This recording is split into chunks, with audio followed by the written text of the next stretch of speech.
To Andhraprabha. నేను నాగేశ్వరి. బెజవాడలో వరుస బైక్ దొంగతనాలు ప్రజలను బెంబేలెత్తిస్తున్నాయి. తాళం వేసిన ద్విచక్ర వాహనాలు సైతం చోరీకి గురి కావడంతో వాహన చోదకులు లబోదిబోమంటున్నారు. తమ ద్విచక్ర వాహనాలకు భద్రత కొరవడంతో ఏం చేయాలో పాలుపోక నానా యాతనలు పడుతున్నారు.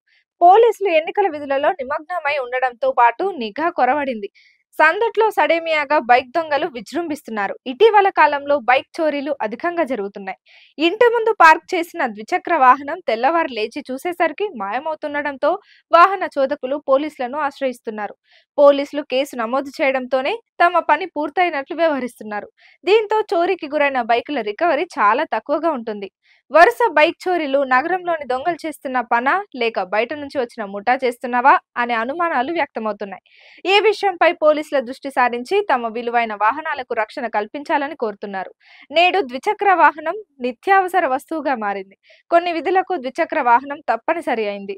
జొమాటో, స్విగ్గీ, కొరియర్, రికవరీ తదితర రంగాలలో ద్విచక్ర వాహనం ఉన్నవారికే ఉపాధి లభిస్తుంది.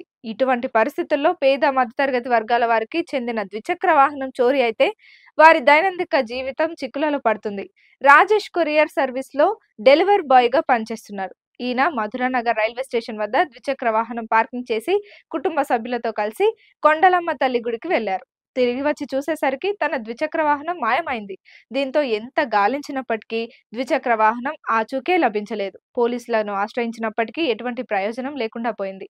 అలాగే ద్విచక్ర వాహనం లేకపోవడంతో దైనందిన జీవితం, డెలివరీలకు తీవ్ర అవస్థలు పడుతున్నారు. ద్విచక్ర వాహనం చోరీ అయ్యి 6 నెలలు గడిచినప్పటికీ ఎటువంటి పురోగతి లేదు. దీంతో ఉద్యోగంను వదిలి వేరే ఉద్యోగం వెతుక్కోవాల్సిన దుస్థితి ఏర్పడింది. రూటు మార్చిన బైక్ దొంగతనాలు. గతంలో బైక్ దొంగతనాలు డూప్లికేట్ తాళాలతో తాళం తీసి బైకులను దొంగలించేవారు. ఇప్పుడు ఏకంగా ఇంటి ముందు పార్కింగ్ చేసిన ద్విచక్ర వాహనాలను టాటా ఏస్లతో తరలించడం వాహన చోదకులకు హడలెత్తిస్తుంది. ఇటీవల దావు బుచ్చయ్య కాలనీకి చెందిన medical representative Satish bike Pulsar చోరీకి గురైంది. దీంతో ఆయన సీసీ కెమెరా ఫుటేజ్లు పరిశీలించగా పల్సర్ ద్విచక్ర వాహనంను కొంత దూరం నడిపించుకొని తీసుకువెళ్లి అక్కడ సిద్ధంగా ఉంచిన టాటా ఎస్ వాహనం ద్వారా తరలిస్తున్నట్టు తెలిసింది. దీంతో ఆయన పోలీసులను ఆశ్రయించారు.